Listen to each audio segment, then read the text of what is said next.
Boleh makan ke tangan-tangan dia ni? Kedai dia Cik Dah Mi Udang Gala. Kedai dia simple je kedai dia. Tapi kalau kau bertandang ke Dabur, boleh singgah kat sini untuk menjamu selera. Ini ke mi udang yang dia katakan tu. Bau tadi. Okey, kalau kau pergi Dabung, kau boleh singgah kat sini lah. Cik Dah Mi Udang. Ni bukan biasa-biasa punya mi udang. Ini sebenarnya dia udang mi. Sebab dia lebih udang daripada mi. Aku terpaksa selak udang ni untuk makan mi.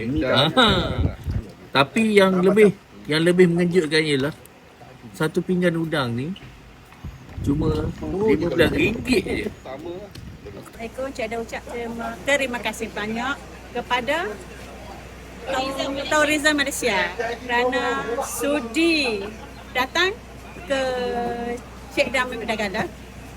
Tengok tak muat mangkuk. Sedap, memang sedap betul ni. Ada sana.